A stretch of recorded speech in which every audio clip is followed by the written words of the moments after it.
Welcome, everyone, to another episode of Reimagining Cyber. And this week, one interesting topic came to mind as my friend, producer Ben, pointed out a very interesting article coming out of the Olympics. Ben, you want to talk a little bit about your finding? Yes, I'm a keen Olympics watcher. And I don't know how well the USA did in the Olympics this year. I can't imagine you won many medals, but us here in Britain, we stormed to very much in the top 10 of the Olympic medal competition. And one of our sensational performances was in the women's 1,500 meters. Okay, don't bear with me here. We are getting to cybersecurity. It was a lady called Georgia Bell, okay, and who retired from running 5 years ago. She'd had enough of it. She had it up to here, didn't want to do any more running anymore until during COVID, she did a park run. Do you have park runs over in the US? Would that be where a group gets together in a park and runs? Is that what that's called? Pretty much along those lines. It Amazing. Does what it says. Descriptive title. Yeah, 5K runs. People come from all over the place, and they just kind of a jolly bit of a run. It's kind of partly organized. Anyway, she did one of those, found out that she loved running again, and so started running again seriously. A few years later, here she is in the Paris Olympics. She wins a bronze medal, which is kind of, wow, this is extraordinary. Okay. So far, so irrelevant to reimagining cyber. But she was doing the interview afterwards with the BBC, and my ears pricked up when the interviewer said to her, and of course, you've been holding down a job in cybersecurity. And I thought, oh my word, this is a subject then that we can transform into reimagining cyber. I couldn't believe it that we have this Olympic big shot also working in the cybersecurity industry. And I thought, Rob Arago, it's not too late for you. I presume you're a very athletic young man. 2028 Olympics, you and various other CISOs across the world should be sweeping the medal board. Well, you presumed a couple things. One is young, and two is athletic. But anyhow, yes, we digress. Very interesting, and maybe what I could do is consider it from a walk. Yes, got to start somewhere. That would probably be more so for me. That's awesome, though, Ben. So you sent that over to me over the weekend, and I was like, wow, that's really interesting, right? But you sparked me to think about, hey, yes, the Olympics literally just ended. Let's talk about cybersecurity related to the Olympics. Did we see anything happen this go around? Historically, what's been happening in other Olympic venues, right? And so here we go. We kind of jumped in and thought about, hey, what's out there, what's happened, and it's been interesting. So this particular Olympics in Paris, we only heard one thing that popped up, and Ben, you actually kind of got more insight on that one. So I'll turn it to you. What did you see recently that came out in the news? One of the venues, it's a place called I'll do my best French listeners. Please excuse me for this one. The Grand Palais Exhibition Hall in Paris. It's actually a museum. It's been used for various other things over probably 100 years. But anyway, that was attacked. Cybercriminals targeted the central computer system there. It was a ransomware attack, but the incident didn't cause any disruption to the Olympics, thank goodness.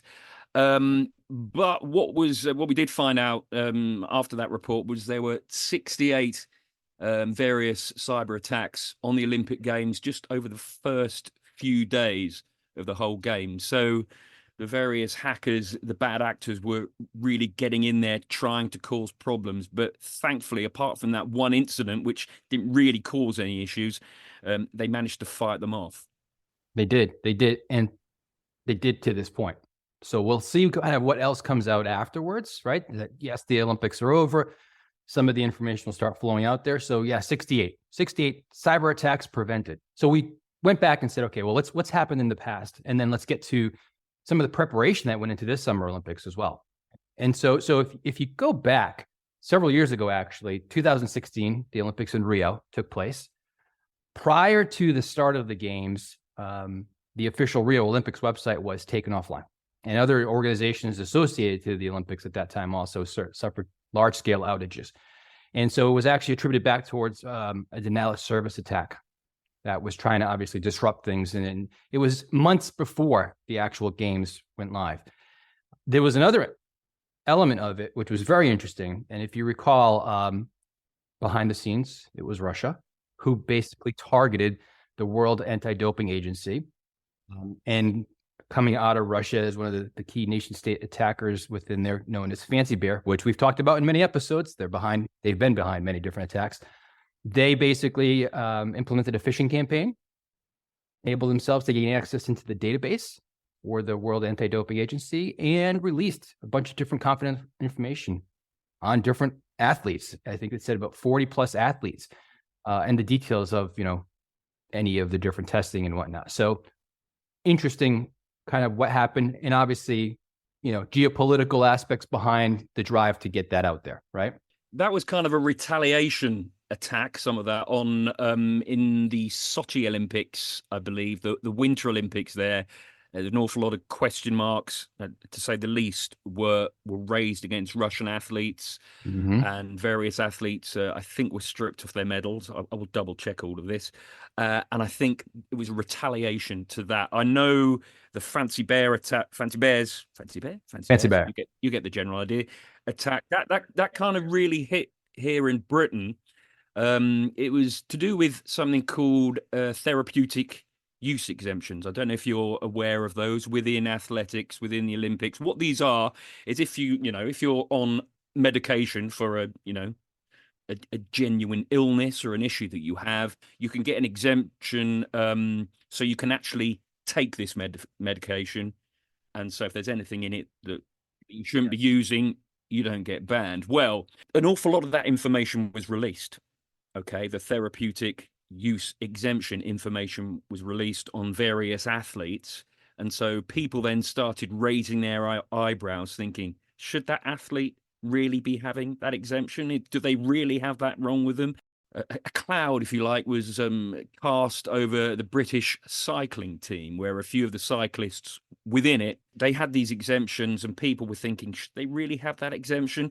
Is the medication they're getting, is that giving them an advantage or not? And so a shadow was cast over them. And particularly, some of these cyclists were particularly prominent within British athletics because they've been very successful. The British cycling team has been very successful over the last 15 years. And for them, it kind of really has been a stain on their character, on their success as well. Even if, they didn't do anything wrong, it damaged their reputation. So it was successful. It's getting that out there. Yeah. Fast forward a couple of years, and then there's the Winter Olympics that took place 2018 in Pyeongchang, right? South Korea. So what happened there? So it was a malware attack. It was directed at the organizing committee. In essence, it took out internet access telecasts. It grounded the drones that were doing broadcasts over the top, right? And it shut down the website too, for the Olympics as well. Now that one was attributed back towards, well, I shouldn't say attributed. It was presumed that was also politically driven and a message being sent. We can probably guess who likely was trying to push that message out to South Korea at the time. So that's just another example of, similar kind of attack, but different, obviously, behind the scenes, what they were going after, right? And what they were trying to kind of instill their force, if you will, that we can do this at some point in time. From there, this is kind of a 2-year theme, it seems like, Ben. So 2 years later, right, we get to talk about what took place in Tokyo. So Tokyo, they had actually counted that there was an estimated about 450 million cyber attacks during the Tokyo Olympics. 450 million cyber attacks, Ben. Paris had 68. Well, no. I think this is where we'll get into the numbers. So yeah, okay, they counted 450 million cyber attacks. I think incidents, right? Or I shouldn't say incidents. Events counted. Let's count them that way, right? Not an incident. Ranging from everything you can imagine that we've also discussed many times, right? So you have, phishing, you have email spoofing, we have all different types of things, denial of service attacks again, right? The ransomware attacks, you name it, they saw it. You can imagine, right? Over 400 million cyber attacks take place. So as part of looking at what was happening, in preparation for these games in Paris, right, there's a lot of lessons learned. And we talk about that quite a bit, right? When you're going through these types of incidents, take back and evolve and get better.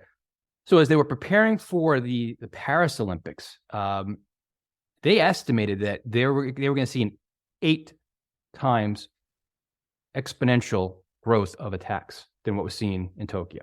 Imagine that, right? Basically over 3 billion, they're estimating. Again, let's not call them incidents, let's call them events. So that many events they were expecting to see at least. And they went through a bunch of different, obviously, preparation and testing to go through and do the best they can to, I would say, more so minimize an impactful cyber event, cyber attack. And so they went through many different types of exercises through, going through pulling ethical hackers in to be able to do the testing scenarios, to be able to identify kind of what may be out there as vulnerabilities that they need to obviously take into account, patch, make adjustments in different security controls, access controls, all the way through. So to date, if you think about it, we haven't heard much, right? As we opened up, we talked about there were 68 or so that have been kind of flagged at this stage. There'll probably be others that will come out with some additional information, just like the other Olympics had in the past. But I think it just goes to show, right? The reason why we see these types of kind of massive global, opportunities for the attacker try to get taken advantage of is because it's kind of a platform for them to leverage, right? They're able to try to say, hey, look at us and what we're able to get out there and set the stage on what message you're trying to get out there. Or they could be going out and targeting, obviously, the consumer kind of information that's flowing through all the different systems within the Olympic environment. They're looking for a way to monetize whatever they can get their hands on. It could be, spying opportunities to gather all this information, intelligence across many different pieces of information that are flowing through the networks of the Olympic community at that point in time. So it's just, it's ripe for attack, right? And so again, a lot of good work from what I've seen so far that had gone into preparation, bunch of different scenarios that were tested, validated, and worked to be able to close off different types of needs around different controls I mentioned, vulnerabilities that were identified, getting those resolved. So we'll see as time evolves, again, what else may come out of this. But yeah, I think it's just interesting to go back and look to see kind of historically what's happened. So you always get the concern, the nervousness that there could be something that has, again, this huge platform available to take advantage of. So far, so good. It's going to be intriguing, I guess, over the next 4 years, what with LA being the host of the 2028 Olympics, is that going to mean, the attacks are more pointed? Are they going to increase precisely because they are being held in Los Angeles? I don't know. It's going to be really something to look out for. It will be. And, we know that nation states obviously have the capabilities to wreak some havoc, right? There's some things I was reading about where it's pretty clear that Russia, we talked about an example, China, North Korea, Iran, all of them have the capability, right? We've seen it in the past. So I think to your point, it'll be really interesting to see how things play out before the actual Olympics go live, obviously during. But does this become even the bigger target? Because if you think about just the exponential growth of what we talked about going from Tokyo to Paris, more likely than not, it's going to be a very, very targeted event. Did you see the Australian breakdancer at the Olympics? Is that reached? Is that the one that didn't get any points? Is that the one? Well, I have a theory. Okay, I'm going to run this past you. I think perhaps the only way we can explain this Australian breakdancer, her name was Reagan. If you haven't seen a clip of her, I think it's well worth going online. The only way we can explain her incredible, I'm going to use that word, incredible, disastrous performance at the Olympics is maybe it was some kind of cyber attack. Maybe that's how she managed to get in there in the first place. They tricked the various computers into saying that she qualified. Some awful hacker managed to get her in there, and that's why she ended up in the Olympics. That's the only reason I can think why she got there. It's now becoming clear to me, Rob. So apparently I need to see the video. I only saw the headline. So what you're telling me is it's apparent that she did not even belong No, in fact, I wonder if it's just purely AI and she wasn't actually there at all. Ben, let me ask you another question. So I got to go look at the video now that you mentioned it. Why is breakdancing even a Olympic sport? Breakdancing is an Olympic sport? I mean, I'm not sure about that. Come on. I believe it's called breaking, by the way, Rob. Granddad, come on. It is called breaking now, but I think it's only, and we're going off on a tangent. It's just going to be at this Games. It's not going to be at LA 2028. So it's one and done, is what you're telling me. I think so. Yeah, I think so. So they're breaking. They are indeed. All right. Well, we're not talking about cyber anymore. So let's. I went off on a bit of a tangent there. Anyway, who have we got coming up in the next episode next week? All good, Ben. So next week, we actually are bringing in Tammy Klotz. She's currently the CISO at Trencio. She's been the CISO at many different chemical organizations, plastics organizations, so in that world. But really, we're going to talk to her about leadership as well as women in cyber, the combination of the two, which is kind of difficult to see. You know, we haven't had many come out in the cyberspace. And so she's done a great job, and she's going to share kind of how she's gotten there with others to learn from. And we're looking forward to everyone joining for that episode. And thanks, Ben, for joining and bringing up the topic. My pleasure.